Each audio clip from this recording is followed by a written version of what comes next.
नमस्कार, आपके साथ हूं मैं आरजू दुबे और आप देख रहे हैं श्रेष्ठ उत्तर प्रदेश। मैं हूं गार्गी चक्रवर्ती। हम आपके लिए लेकर आए हैं यूपी राउंड अप। हम आपको तेज रफ्तार से दिखाएंगे देश के सबसे बड़े सूबे उत्तर प्रदेश की हर वो हलचल जो आपकी जिंदगी से सीधा जुड़ी है। हम आपको बताएंगे यूपी की सियासत में क्या हो रहा है, तो आगामी लोकसभा चुनाव को लेकर क्या है सियासी दलों की रणनीति।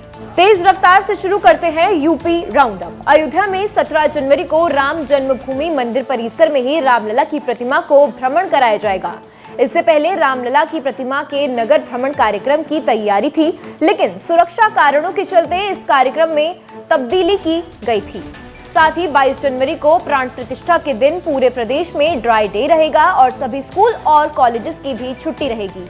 रामलला के प्राण प्रतिष्ठा अनुष्ठान को लेकर यूपी अलर्ट पर है। ऐसे में नेपाल बॉर्डर से सटे इलाकों में सुरक्षा व्यवस्था बढ़ा दी गई है, जिसके चलते महाराजगंज में ड्रोन के जरिए निगरानी की जा रही है।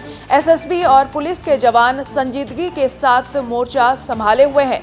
नेपाल के रास्ते भारत आने वाले लोगों की जांच की जा रही है। सीएम योगी आदित्यनाथ बरेली दौरे पर रहे। इस दौरान विकसित भारत संकल्प यात्रा से जुड़े कार्यक्रम में सीएम योगी आदित्यनाथ ने शिरकत की और बरेली को 3000 करोड़ रुपए से ज्यादा की विकास परियोजनाओं की सौगात दी है, जिसमें 150 से ज्यादा विकास परियोजनाओं का लोकार्पण और शिलान्यास शामिल है। लोकसभा चुनाव को लेकर विपक्षी दलों के गठबंधन इंडिया में सीट शेयरिंग पर जमकर हंगामा मचा हुआ है। इस बीच खबर है कि यूपी में इंडिया को एक और साथी मिलने वाला है, क्योंकि अंदर खाने कांग्रेस और बीएसपी के बीच गठबंधन को लेकर बातचीत चल रही है और इसके संकेत सपा के पदाधिकारियों की बैठक में भी दिखी है। बताया जा रहा है कि अखिलेश ने बैठक में कहा है कि मायावती सीनियर नेता है, हम उनका सम्मान करते। बीएसपी के इंडिया में शामिल होने से सपा को कोई आपत्ति नहीं है, लेकिन यूपी में सीटों का बंटवारा सहयोगी दलों की ताकत के हिसाब से होगा। कासगंज में सपा नेता स्वामी प्रसाद मौर्य ने बीजेपी की केंद्र और राज्य सरकार पर एक के बाद एक बड़े हमले किए हैं। स्वामी प्रसाद मौर्य ने कहा कि सरकार लोकतांत्रिक तरीके को कुचलकर देश को बेचने का पाप कर रही है। ये सरकार आपके आरक्षण पर डकैती डाल रही है। महंगाई, बेरोजगारी जैसे मुद्दे से जनता परेशान है और सरकार मनमाने तानाशाही रवैये से काम कर रही है। उत्तर प्रदेश सरकार ने मदरसा शिक्षकों का मानदेय बंद करने का फैसला लिया है। इससे पहले केंद्र सरकार ने मदरसा शिक्षकों का मानदेय बंद करा दिया था और अब राज्य सरकार ने भी इस पर रोक लगा दी है, जिसके तहत मदरसा शिक्षकों को केंद्र सरकार और राज्य सरकार द्वारा अब कोई मानदेय नहीं दिया जाएगा। इस फैसले से करीब 25,000 मदरसा शिक्षक प्रभावित होंगे। जल्द ही गाजियाबाद का नाम बदल सकता है। दरअसल गाजियाबाद नगर निगम की बैठक में गाजियाबाद का नाम बदलने को लेकर एक प्रस्ताव पास हो गया है। गाजियाबाद नगर निगम की मेयर सुनीता दयाल ने बताया कि गाजियाबाद के नए नाम के विकल्प के तौर पर 3 नाम सामने आए हैं, जिसमें हरनंदी नगर, गजप्रस्थ और दुधेश्वर नाथ नगर शामिल हैं। अब इस प्रस्ताव को शासन के पास भेजा जाएगा।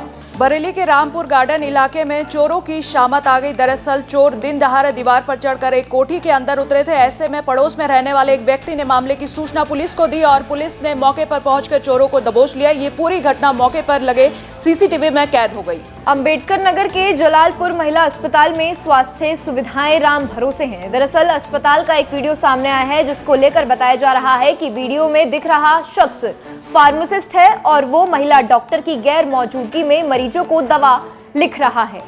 ललितपुर के जिला अस्पताल में चूहों का आतंक है। हालत इस कदर बिगड़ गए हैं, चूहे मरीज के तीमारदार को निशाना बना रहे हैं और उन्हें काट रहे हैं, जिसके चलते मरीजों को देखने आने वाले लोग भी अस्पताल में दहशत में नजर आ रहे हैं। सीतापुर में एक महिला ने अपनी सास की चिता पर बैठकर जमकर हंगामा किया। दरअसल ये पूरा मामला संपत्ति बंटवारे के विवाद से जुड़ा है, जिसके चलते महिला अपनी मांगों को पूरा करवाने के लिए अपनी सास की चिता पर बैठ गई।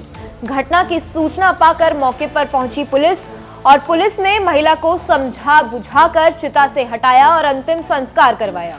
खबर वाराणसी से, जहां एक व्यक्ति के अंतिम संस्कार के वक्त अजब गजब मामला सामने आया है। दरअसल एक बेटे ने अपने पिता की चिता पर शराब चढ़ाई है, साथ ही बनारसी पान के साथ बीड़ी भी चिता पर रख दी। युवक का मानना था कि उसने ऐसा इसीलिए किया ताकि उनके पिता की कोई इच्छा अधूरी ना रह जाए। ग्रेटर नोएडा में मेरठ की विजिलेंस टीम ने कार्रवाई की है और रिश्वत लेते प्रधान लिपिक को रंगे हाथों गिरफ्तार किया है।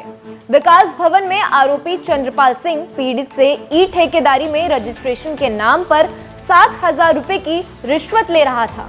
T20 वर्ल्ड कप की तैयारियों के बीच अफगानिस्तान के खिलाफ 3 मैचों की T20 सीरीज का आगाज होने वाला है। 11 जनवरी यानी गुरुवार को मोहाली में सीरीज का पहला T20 मैच खेला जाएगा। इस सीरीज के लिए एक बार फिर T20 फॉर्मेट की कप्तानी रोहित शर्मा को सौंपी गई है, जबकि विराट कोहली भी T20 फॉर्मेट में वापसी करेंगे। चयनकर्ताओं ने तेज गेंदबाज मोहम्मद सिराज और जसप्रीत बुमराह को आराम दिया है, जबकि KL राहुल को टीम में जगह नहीं मिली है। तो चलिए, आप सभी ने तेज रफ्तार से देखा यूपी राउंड अप। बने रहिए हमारे साथ, देखते रहिए श्रेष्ठ उत्तर प्रदेश।